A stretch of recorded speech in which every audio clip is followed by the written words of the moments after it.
Let's start the show.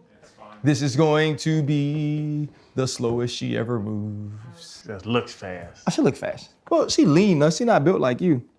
She built more for speed like me, you know what I'm saying? Like you're built like a Puerto Rican grandma. I am not built like a Puerto Rican. Look at your girl. booty. What? And how you walk.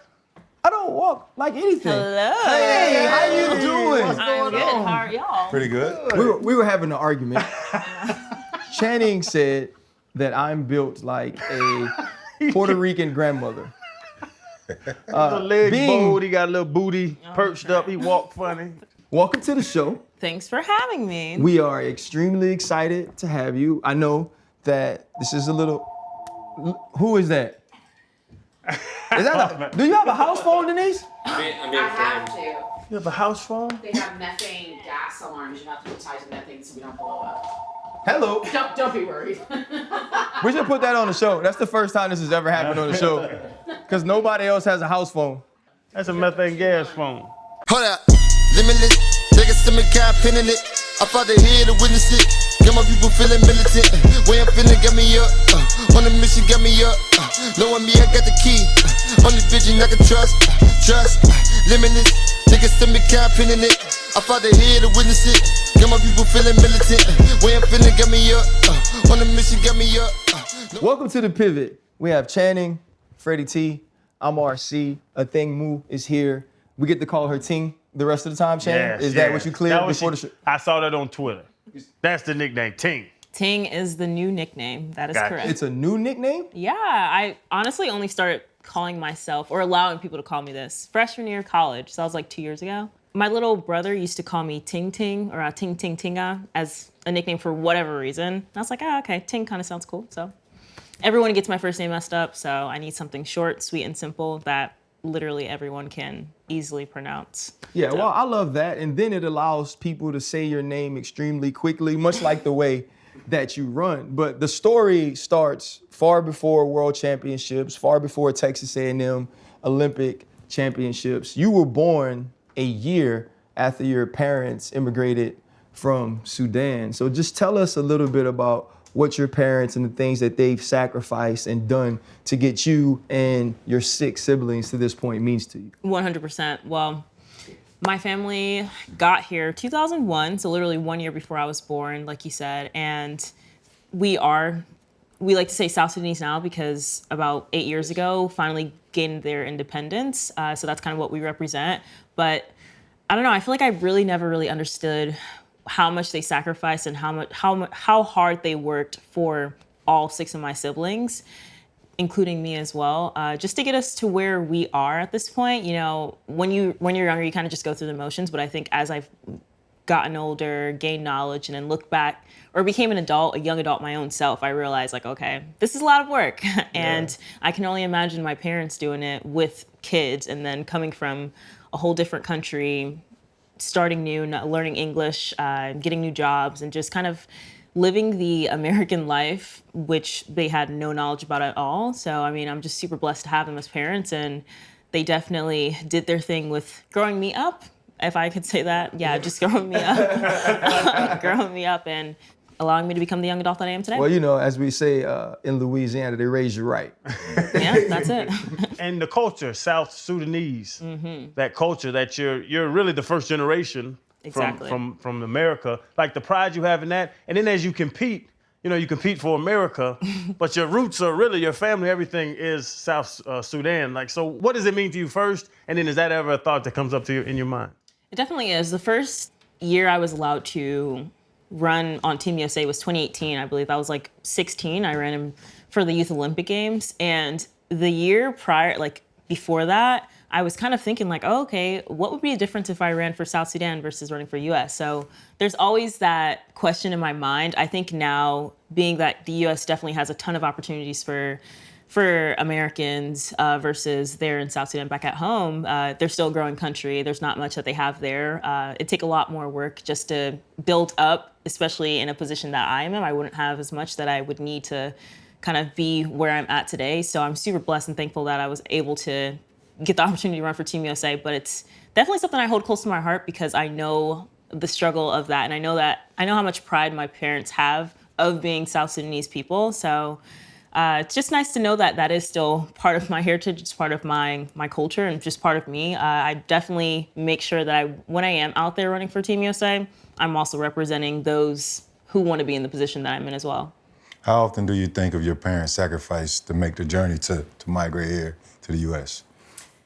I think it's definitely in the harder times because that's when you're sitting there and thinking like, oh my gosh, like what's happening right now? I'm definitely not super motivated. I kind of fallen a little short a little bit. And I think in those moments you look back and you question or you just realize what even brought you here in the first place. Like, how did you get in the position that you're in? And it wasn't just for me, being born. No, my parents raised me. They taught me lessons. They put me in positions where I could grow, both in sport and out of sport as well, to where I could kind of gain, I guess, the audience and also just people and opportunities around me to just be better and to once again get in the position that I am. I mean, it's a day-to-day thing, and I know that they've definitely been working hard from the moment I was born to get me to this position. You said something, you said sometimes when I'm not as motivated. In looking over your story, you chose Texas A&M and Coach Pat Henry at the time, which I went to LSU, they went to Florida. Why you'd make that decision, we'll talk about that later, but we would have received you so well in Baton Rouge. We love winning championships in track and field, but when you make that decision and you have the pandemic, you said it taught you that you truly were meant to be here. You were truly meant to be on the track. Explain a little bit of how you came to realize that. Yeah. Before I start, let's just say LSU did recruit me heavily, and but gig 'em always, Aggies were the place to be. Seems to have worked out for you. Seems to have worked out. Man, she would have been fast anywhere. Could have went to Colgate and she was gonna fly. Come on, that's crazy. I think just growing up and doing the sport, I've definitely been an outsider of it. I never really had that opportunity to be part of a team until the past 2 years when I was at Texas A&M. And I knew after high school and COVID hit, I was down bad. I didn't really want to run track anymore. And I think it's because it kind of got not fun anymore because I was training by myself. I was running in all these big meets on my own. I was running with professionals when I was like 17, 16. So it was a lot of pressure that was going on me. And when that time came, COVID, I think everyone had a moment to just rethink, every part of their life, which was kind of good and bad. And I got to a point where I thought, this might not be my calling. I may not need to run track and field. I would love to just go get a regular job and see where life takes me then. But after going through the recruiting process, I decided to let God guide my life. And that was literally the moment where I realized, okay, this is where I'm really supposed to be at. Track and field has made me so happy through the years. It has gained me so many opportunities to meet new people, travel to new places. And I don't know what this next year at college is going to bring me, but I know the one thing that I've been missing out on was an environment of community. And I know A&M is going to bring me community. So once I figured that out and I found myself talking to coaches and going on a visit and seeing once again that environment was what I needed, I definitely was like, okay, let's just take the risk. Let's go see what happens. And I don't know how long it's going to take me to do great things, but I'm going to take as long as it takes because I'm committed to being here. Culturally, what is it like? You are born of South Sudanese culture and background, ethnicity, and then you grow up in New Jersey and you decide to go to Texas A&M. It's such a different place. The culture there is so focused on that school. It's oil money. It's just a very different vibe. How was that adjustment for you? I would say it was pretty easy. Being that I am South Sudanese or of South Sudanese heritage, you're never fitting in anywhere. You don't really see a ton of South Sudanese people just walking down the streets. If I am to see someone, I'm like, oh my God, you're South Sudanese. Like, I can see it. We see each other. So I don't think there was ever a time where I really felt like, oh, okay, I'm here, I'm included. So going to college wasn't that hard of a decision because when I did go to an official visit, I felt most home on the track, and I felt like the team was so welcoming to me. They wanted me to be there, and I just had a group of people to really resonate with and to just be together with and do all these things together, travel together, compete together, train every single day together, just be on the same page with, and that's when I felt included. It's definitely a huge school, but definitely the team brought everything I needed to be together and just make me feel at home. I've had this in the past where if you feel out of place, even racially as a black man, if I'm in a room where I'm like, I don't know if I'm invited in this room, I almost get a pass or I feel more accepted because of sports. Yeah. And for you to come from New Jersey and go to College Station as a young black woman, it would have, it was a great question because I was like, damn, this, I really want to know the answer. But did the track kind of give you that shield of, they know why I'm here? Like, so, you know what I'm saying? Yeah. Did you feel that in college and just other places in life? Definitely. I can 100% say that track and field has brought me into so many places and have made me feel included in so many ways just because sports is huge, not only in the US, but globally. So if you do find a place or you are on a road to develop, get better, grow, and you find people that are in that area with you, of course, 100%, you're definitely going to feel at home. And I can definitely say I knew nothing about Texas A&M, so being that I had somewhere to be, I had a group that was for me, it definitely made me feel so included, so safe, and just important, I guess. Yeah. Do you realize the magnitude of what you've done in the sport of track and field? I mean, because we play football, and if you're gonna watch a sport, I would think that track would be the one sport that obviously the entire world watches because it is what it is. It's running, it's throwing, jumping, it's all of that, right?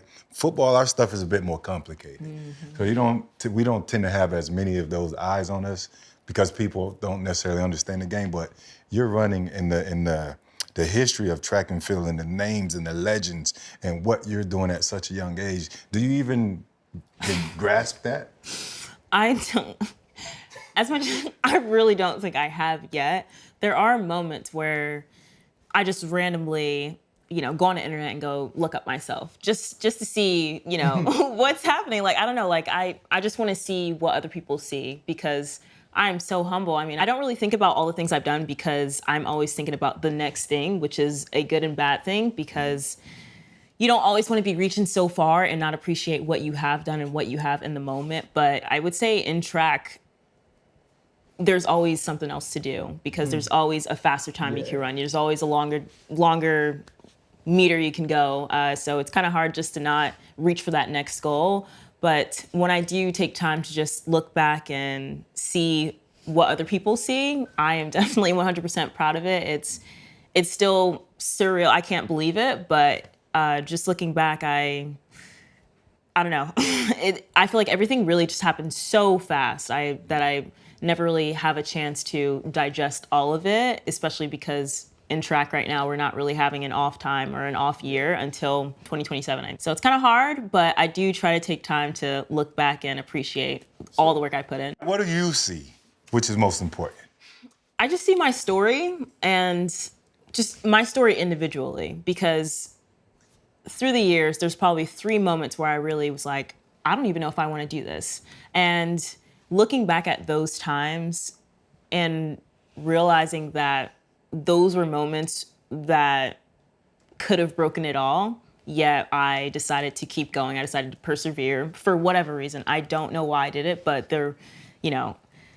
I decided to keep going. And so I just see the hard work that I put in and the commitment that I had and just thinking about the way it all could have been different if I did not decide to make those decisions that I've made in the moment, whether I was, tired of running because it wasn't fun or, I was bored of not having friends or I wanted to do something else. I mean, I just see the commitment that I put into it. And that also helps me go further in what I'm doing when it comes to training, when it comes to trying to make new goals. So just thinking about the growth that I had is definitely what I see.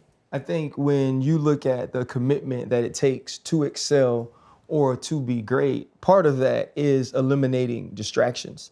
And then eliminating distractions, you're not going to have the parties, you're not going to have the outings, you're not going to have a ton of friends, because a ton of friends and other people are easily accepting mediocrity. You weren't. And I think that's a lonely place. When they say it's lonely at the top, that's true, right? Because everyone's chasing. But for you, so much of this does come at such a young age, whether it's NCs, world championships, Olympic championships. And now you get to go back to class, right? And you chose this school and you said, you learned that's really where you want it to be.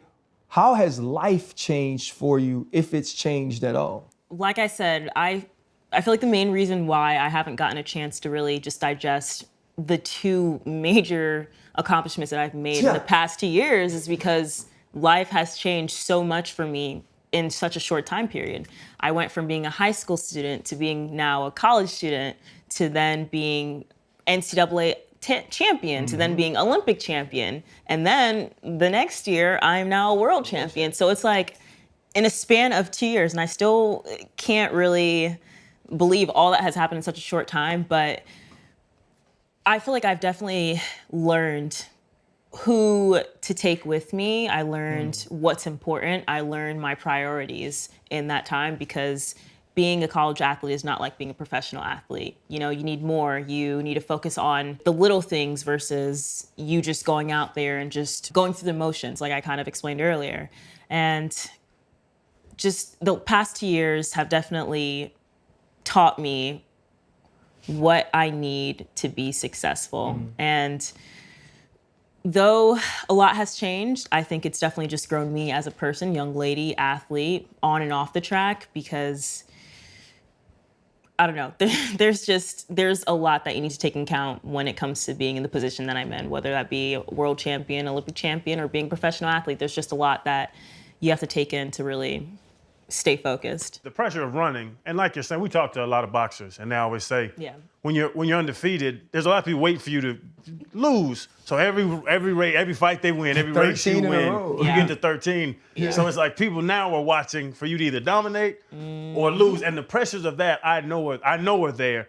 But I want to get to you being young with the pressure of, because there's Athing Mu, but then there's the business now of Athing Mu. How are you? And you're a young woman. We could all be your father. Like, you're, what, 20? I'm 20 and a half. You're so young. Only young people use a half. But you moved to LA now, like you're saying, over a year and a half, 2 year period, you have publicists, you have sponsorships, you have all this stuff. How are you dealing with the business of you? I could definitely say that the business part gets so much easier when you have the right people around you. Like if I'm out here trying to do it on my own, or I don't have the PRs that I have or the agents that I have, it will not work the same. So I think I've definitely learned what would most likely work best for me. And I know it's been a short period, but in that short period, a lot has happened on and off the track, business side as well. So just learning what works best for me and finding the right people has definitely helped so much in this period. You done made any 20-year-old mistakes with money? I actually don't think I have, besides buying heels for like every event I have to go to that costs a lot of money. But other than that, I think I've been pretty responsible. You can have one vice, that's the rule. It's heels for you?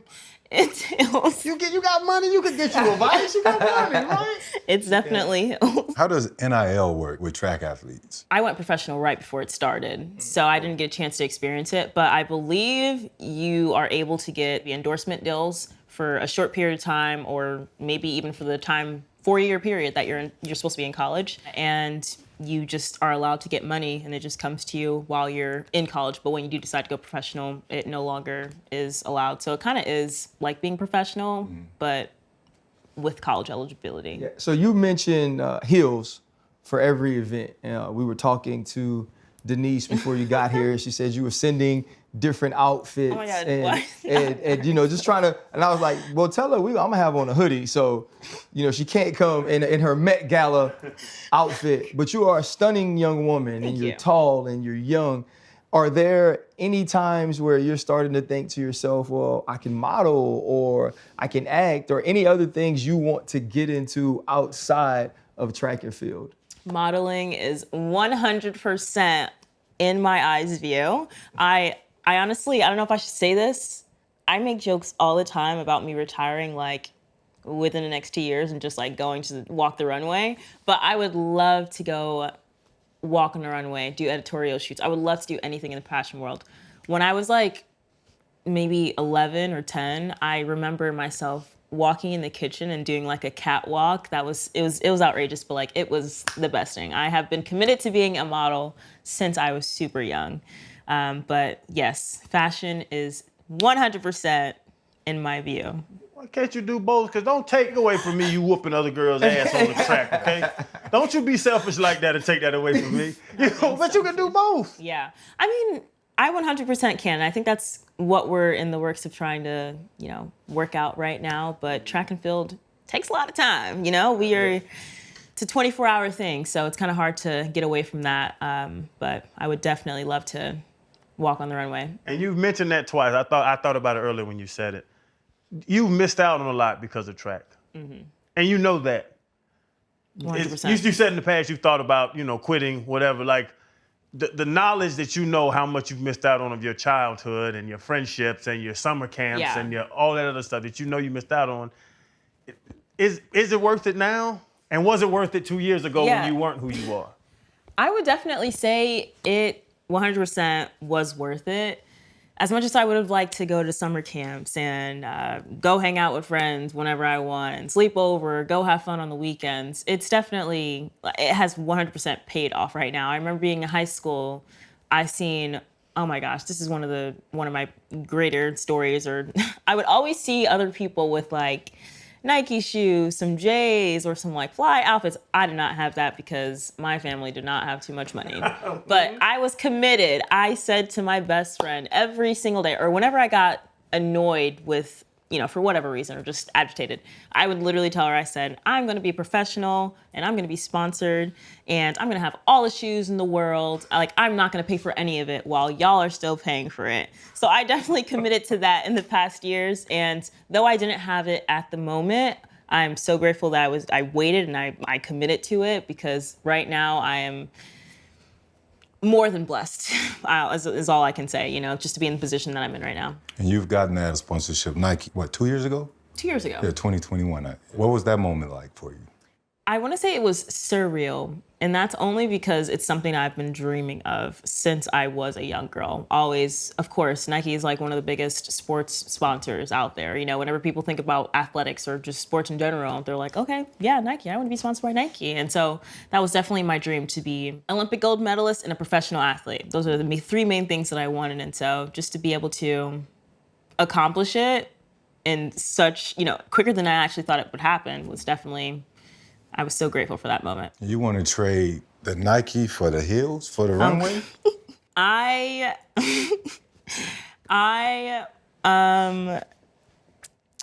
She does. I'll just, No, I will say this, and I hope it's okay, and I don't mean this.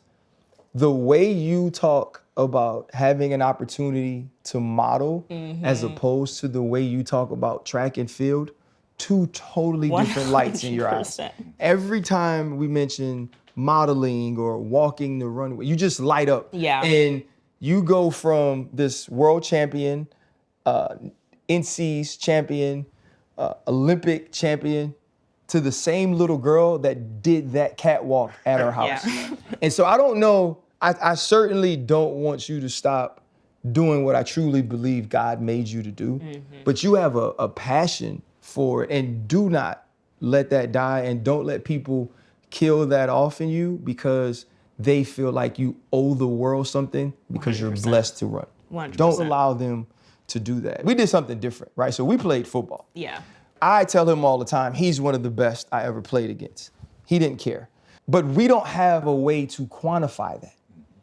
In track and field, there's a clock. There are medals, there's a winner, right? You can have 13 races in a row and win. You are the best in the world. How does that sit with you at such a young age? Is there a pressure to continue that? Or do you feel like, okay, I'm here in this position now, I just got to keep doing what I'm doing? I just moved to LA and started a new training group. So this is another step that I can take into being an even better athlete. So having that, I don't believe I'm done with whatever I'm doing on the track. And so I see a lot of light that can come with being in this new training group and just, taking it to the next step. So I'm very 100% hopeful for the future, hopeful for the next couple of years when it comes to championships. But there's always going to be pressure. And I didn't really feel the pressure until last year at World Championships. And that is because I came off the Olympic gold medalist. And so, of course, they're pouncing that right in everyone's faces. Whenever you hear 800 meters, they're always like, yeah, let's see how the 800 meter American record holder holds this off or does this and does that. And so it's always out there. Being the defending champion and the person that people are aiming for whenever I hit the track, it's definitely a lot of pressure. And last year, I kind of was a little hurt at Worlds, so that added another toll to my kind of mental. But I try to remember that at the end of the day, no matter what happens out there, the only person that's going to be affected is me. No one else is out there running for me. No one else is out there putting the work in that I'm putting to try and accomplish this goal. So when the pressure does come, I try to remember that this is my race. This is for me. And regardless of what happens, as much as people may be hurt, the only person that's affected is going to be me. So What changed? Because it was interesting. You said that now the people are gunning from you. You're the golden goose. You're the unicorn the out hunted. there. You're the hunted. And to be at those big meets, everybody from around the world, the best from the world are there. Mm-hmm. Is it a difference to walk around as a contender and now walk around as a champion? Do you get treated different? There's jealousy. There's jealousy in everything in life. But was there a switch? Did you see that switch when you got the records? I could definitely say 100%. As a younger athlete or an athlete that's coming from a collegiate and onto the professional, you're kind of still like the rookie. And I would say I didn't start getting treated how I should have or how I would have liked or how, what's preferred or what was, how it was supposed to be until after I won gold. And right. I'm like, wow, okay, things are totally different. And it's kind of insane because you have to do this, you have to do such a huge thing and people aren't looking for the potential or this is going to happen or this possibly can happen. No, they want to see it happen. And then that's when it makes a total change. So I kind of had to live with that until I got to the Olympic gold medalist standard. And, it's crazy to think, but that's literally just how it works in track and field. When you think of track and field and the multitude of American women who have become superstars, you can just go down the list, whether it's Jackie Joyner, Kersey, Flojo, Gail Devers. There's so many people. We had Sonia Richards-Ross on this show, and she talked about some sacrifices she had to make in order to chase her dream. You're training with Bob Kersey now, and he's married to Jackie Joyner Kersey. When you look at the lineage of women that have represented the United States, who are some of those names or some of those women you look to for inspiration?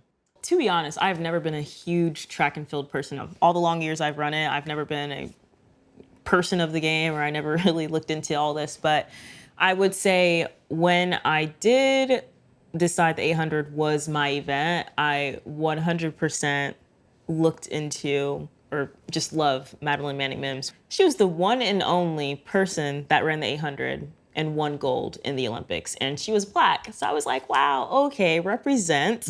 I want to do that. That's definitely who I looked into and who I was inspired by, because I thought if she could do it, why is no one else able to accomplish this thing? And I think that was my main goal when it came into running to Tokyo. But as you mentioned, Flojo, Jackie Joyner, Gail Devers, Sonia, all of them incredible athletes, and they all have also had an impact on the sport. And so from that end of it, I also look to those women to be a person or be the next generation of young women athletes to kind of impact the sport and change how people view it. It not just being us running, but who we are as a person and what we bring to the table as well. every great hero needs a villain or a rival. And you mentioned being a little hurt in the Worlds last year, but Keely Hodgkinson, I believe I'm saying it correctly. You know, you guys, like it's nip and tuck. And so when you think about her and how you both are for the near future going to bring the best out of each other, how do track rivalries work, right? Because football is different. Like if I don't like him, I'm just gonna put my face mask on him and we just gonna live life. Yeah. So for you, when you're getting on that line or you guys are warming up, is there like a little tension? Do you walk by and give her a little shoulder just to let you know you here? Yeah, no shoulders at all. You will not see eye contact. You will not see a wave hello. Well, at least from me. I just like to be in my own zone. We won't talk anywhere. There are some athletes who do communicate prior to running, but I don't. I like to be in my own zone. I like to just focus in on what I have to do. Afterwards, we can say what's up. But before then, no. Keely's definitely an amazing runner. And as we were talking about changing the sport on the women's side or just overall, us two being really young athletes and also pushing the storyline of the 800 right now is definitely super important. Mm-hmm. And I really appreciate her for just having that grit and having that, that drive to try and make a difference in it, because it's been years since you've really seen the 800 be a popular event. Yeah. Now we're always the last event, the showcase event, which is like insane. So it's just nice to have someone else who's also eager to make a difference and push one another to be good. But no, our rivals in track aren't so intense. What are the things you do to get in your zone prior to a race? I want to say this.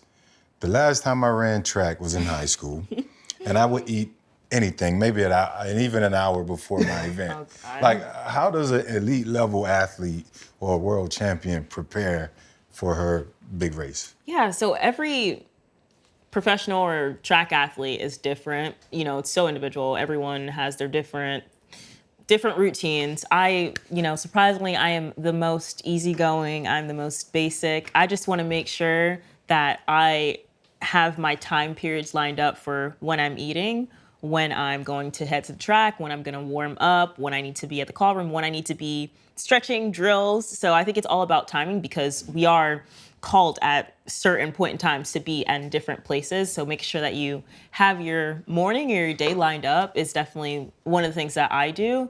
I don't have any rituals because I'm just more of a go with the flow type of person. Every day you can't plan what's going to happen the day of a big competition or anything. So I don't like to overthink anything. I like to just kind of get there, be in the zone, be in the environment, take it all in, and just kind of go for it. You know what? I was going to start my question with telling you about my track career too. You get tired of that shit? When everybody want to talk about the old shit they did back. I did it earlier. I ran the 300 hurdles. Yeah, I really feel like everyone has run track. That's the first thing that they always tell their own story whenever you're like, oh yeah, I run track. I'm sorry. It's okay. I'm used to it. You try to find the connection. Can't none of us run the 800 that fast. No. So we're like, I ran. But we always tell you how bad we were, so we can then compliment how great you are. And it's hard to believe you ran the 300-meter hurdles. 300-meter hurdles. With those knees. Oh, no. There was different knees back then. I ain't have the Kenny Smith knees back then. He was strong knees back in the day. But if you asked that question, I want to go further, because like you're saying, we all ran track. But you are a world champion. Mm-hmm. What goes through your mind before that gun goes off? Every time I'm on the line, it's so different. We have 3 rounds in the race. So the first round, I could just be like, yeah, let's just get this over and done with. Bet. Second round, all right, let's get to the final. And then when I'm in the final, I'm like, all right, let's do what we've been doing. Lock in, you got this, make sure you get out. I feel like you kind of just go over your race plan, but it's never the same, because I would say last year I was saying the same prayer in my head over and over and over again, just to kind of get my mind at ease, because I was dealing with an injury. But in Tokyo, I was singing a gospel song, just excited to do this, because I'm like, wow, I made it this far, let's go for it. Mm-hmm. So I would say every time you're online, it's different. You know, you're in a different environment, you're in a different position. There may be something wrong with you, maybe your best day, but it's all different. But I can say 100% I'm always ready to go. You know, when you think about what you've already accomplished in the sport, and I don't know if it works like this for track and field athletes. You know, when you're a rookie in football and you make the Pro Bowl or you're on the all rookie team, you're ready to take that next step. You know, next year I want to gain 1,500 yards. Next year I want to get 150 tackles. I want 6 picks. For you, you've won Olympic gold. You won a world championship. I believe the record for the 800 was set in 1983. And it's the oldest standing record in outdoor track and field. Is that ever a thought for you? Because when you start to win so much, you have to find another goal that says, you know what, today I got to get out on this track and give it everything I have because that's still out there. Do you ever think of trying to chase that record? 100%. Like, I feel like this has been a new thought in the past couple of years because, once again, I'm not into sport as much as I should be.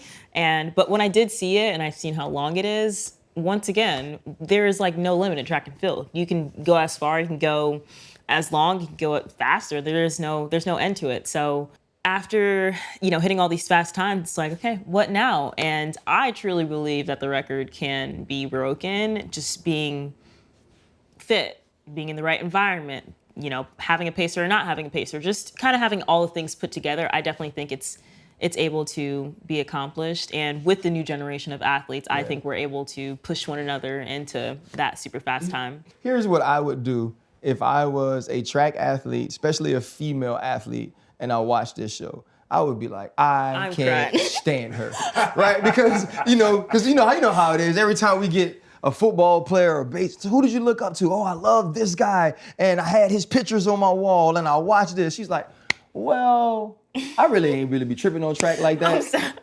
So what happens is I'm faster than everybody else, and when we get out there, I just burn the piss out of them. Yeah, no, she was just the fastest kid at all times. Just ran around, field day. I got a thing. I got you. Yeah, you're a very nonchalant world champion. I don't know. I feel like that's just how I work best. I don't want to be like, oh yeah, I'm the world champion. Yeah, I'm the Olympic champion. Come at me. No, because like how, you know,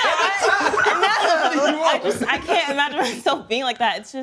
It's just too much. I just like to chill, go with the flow, just go out here and run. I'm working hard, so I mean, we'll see what happens in the race. But I mean, I'm a push because I want to win. You know, I want this time. I want to go, but I'm not gonna be too overbearing with it because I like to just chill while other people are probably, you know, over there or out of their mind. I don't know. I just I work best when I'm just like so mellow and chill. I kind of snuck on your Instagram and I saw Brandon tiptoeing to give you a kiss. Oh my. Is there a inch limit to your heels when you're going out? Absolutely 3 inch, not. 5 inch? Absolutely Or you just do not. your own I thing? have these Versace shoes. I have like 3 pairs, and they are, I don't even know. They're definitely over 6 inches, and I will wear them. He's just gonna, yeah, it's okay. How y'all gonna talk about this man like he ain't sitting back here? Even on his page, he said, short king, tall queen. He's good. Okay, so they embraced It wasn't a shot. He's embraced I it. mean, I'm going to say, baby, 3 inches tonight. Something big, give me something big. They say, oh boy, that running Great Britain gonna be here. Let's not show off.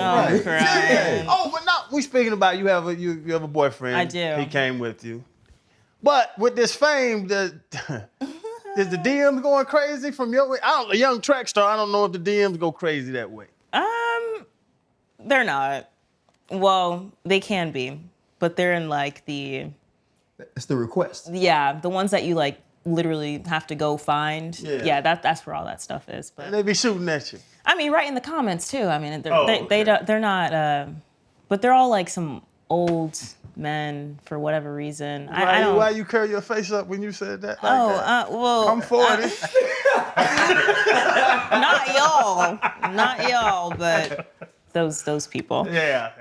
To have 2 athletes, you know, in a relationship, training, the dynamics, the makeup, supporting each other, how's that been like? It's been good. I would say most of all, it's been good. I mean, we started back at A&M, so kind of had a little bit of that as an experience, but now we're like toe in toe with every single thing we do, which is great. There are some days where I'm just like, this workout was so hard. I don't even want to hear any cheering. I just want to be like absolutely silenced. But of course he's going to support me. And I'm like, please stop. But no, it's definitely really good overall. It's definitely good overall. It's just nice to have someone that's literally doing the same exact thing as you and, planning and hoping, choosing their goals to be, where you guys want to be in the future. You took time off to focus on the outdoor season, and you said that there's been different times in your life and throughout your career where you've had to make a decision of how you would proceed forward. What went into making that decision to focus on the outdoor season and take a little time, especially when you're on the sort of streak that you've been on? Track and field, we literally trained for like 10 months out of the whole entire year. So that's so much time to kind of progress and, work out. And some things may happen, whatever, you may need time off, etc.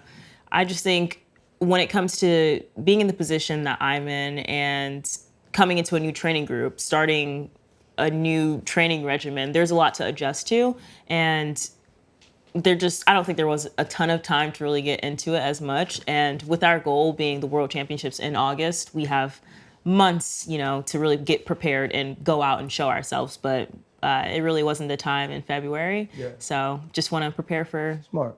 We've talked to people that have done everything. There's been Kevin Hart and there's Shaq and Ken Griffey and all of these guys. And you keep mentioning in track, like there's always a next level. Mm-hmm. And we ask a lot of these people who are just successful humans, what's enough? Stephen A's like, nothing's enough. Like I'm gonna work and work. Kevin Hart, the same way. Mm-hmm. So for you, when is it going to be enough? And what's gonna tell you it's okay to hang the spikes up? When I have no time to run track because I'm modeling too much. That's literally it. I mean, I don't know, just checking off my goals. I think I am definitely happy with what I've done so far, but there are some more things that I want to get done. So if I do get a chance to accomplish these goals, like win a double at a World Championships or, whatever the case may be, I think realistically, because I know that there is something else I want to do, I would be okay with letting it go a little sooner than, maybe someone else would. And because I've been running for so many years, then I believe that I would be absolutely fine with just taking the next step to do, another career or, be part of the sport as an ambassador or something. As a father, I wanted to ask you this. Whenever a kid is very successful, especially in baseball, my son's travel baseball. So if he's balling at 9U, they say, put him in 10U. Mm-hmm. Because the thought is you're a better competition, you'll play up to that competition. Yeah. He balls at 10U, they say, well, put him in 11U. And I would say as fast as you became what you were, I'm sure I've watched you race grown women. Sometimes she be by herself at the end, so she's not racing nobody. And they hold their ass up, too. Oh, there she goes, the young one. Look at her, she's up there. We're gonna get second, Vespa. We're gonna get second. And I know that was happening to you as you're dominating the girls your age and they moved you up, didn't they? You dominate them, they move you up faster. Yeah. There's like the psyche of that. As a father, a son and a daughter, I'm dealing with it. Like, is it at any point where you wanted to stay where you're dominant? Like, let me just dominate these girls. Why the hell do I have to race these grown women now that I'm dominating them? Yeah, I mean, yes and no, because junior year of high school is when I started running with professionals, and I did not blow them out. There was one race that I did win, and that was like the US 600 indoor, and I broke the American record. Wasn't trying to do all that. I just wanted the high school record. I broke the American record. You just do your hands like this. I wasn't trying to do it. I just did it. Accidentally, on an accident, I broke the record. She's done more than all of us put together, and she doesn't care. I just broke the world record, and it just happened. And then I went and got some ice cream. I'm playing.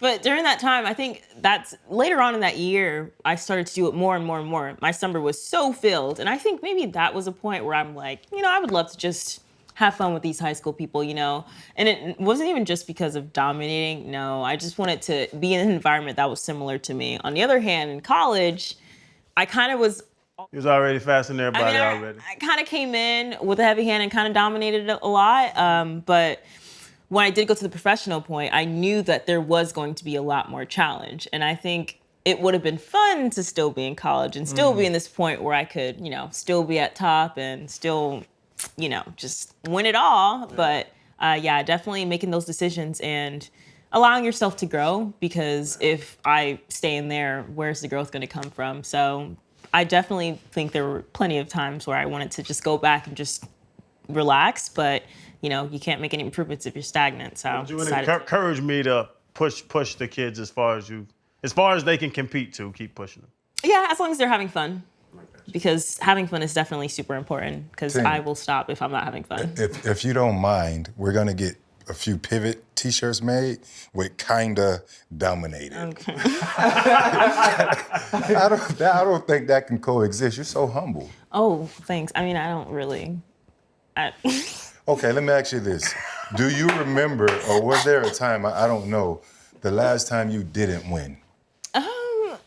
Oh, yeah. I mean, this is easy.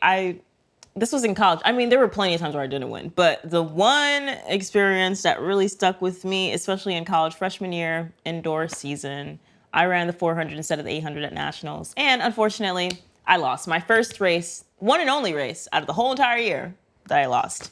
It was something. I was like kind of furious, actually. Brandon says I said some words that I shouldn't have said, but I don't believe it. But So you blacked out? I mean, that's what he said, but I don't. You don't look like you did. Thank you. You're very welcome. Okay, sounds good. But Who are you mad? Who are you cussing out? I wasn't cursing out anyone. I was just mad at the fact that I didn't win. But moving forward, I mean, I came back in the 4x4 and made sure that our team won. So I guess when it comes to times in taking L's, quote unquote L's, just got to make sure you come back 10 times stronger. You run the second leg in the 4x4. Oh right? No, I anchored. Oh, okay. No. He did that on purpose. He's a setup artist. When I listened to you, immediately when you started to speak, you could hear the maturity in your voice, in your tone, in the things that you've experienced. And then we ask certain questions, and you're 20 years old. How do you make peace with both of those all the time? Because you live this grown as hell life. 100%. Right? You're out here in LA, you're an Olympic champion, you're a world champion, you are a brand.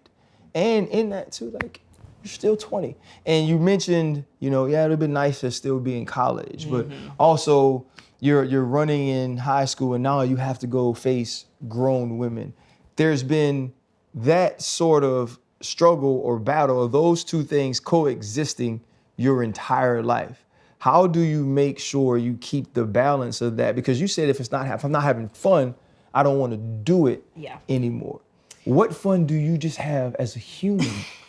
Yeah, like you're saying, sacrifice. You got to choose one or the other.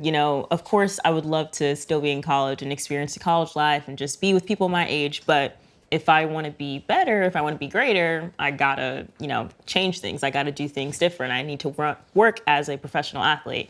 But finding that even middle, I mean, I feel like I'm starting to learn some things that I like to do. I love fashion. I love just dressing up, picking outfits, dressing up Brandon sometimes.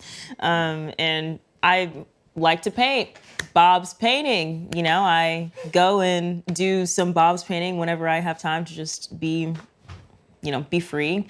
Now that I'm next to the beach, definitely had plenty of beaches in Jersey, so I do love the water. But I don't know, overall, I think it's just finding things that you do like to do outside of the sport, because the sport can get so heavy just because there's so much things that you have to do. It's, you have to, again, it's a 24/7 thing. Your body is a 24/7 work in progress. So just making sure that you do all the things that you can outside of the sport to wholly fulfill yourself and, make yourself whole and know what you like and just keep yourself at peace is definitely super important. That's definitely what I've been learning in the past 2 years. I did not know what to expect. I knew it was an Olympic champion that was going to sit with us. I knew that she was also extremely young. You have, in so many different ways, impressed me today. Do not let anyone steal that light. And you know, I know you keep saying that you're humble. You know, when you like kind of dominate, I don't know how humble that is, but from Chan, Freddie T, and myself, just keep dominating and do not let anybody steal your shot. 100%. I really appreciate being here with y'all, and definitely some good words of wisdom to have when it comes to me. That was dope, dog. Like, hey, she cold. Thank you so much. That was appreciate it. amazing. Great. That was awesome. Thank you. Yeah, nice to meet cool. you. Hey, For Chan. sure. Hold up, limitless. Niggas to me, got pinning it. I fought the head to witness it. Got my people feeling militant. Way I'm feeling got me up. On the mission got me up. Knowing me, I got the key. Only vision I can trust. Trust. Limitless. Niggas to me, got pinning it. I fought the head to witness it. Got my people feeling militant. Way I'm feeling got me up. On the mission got me up.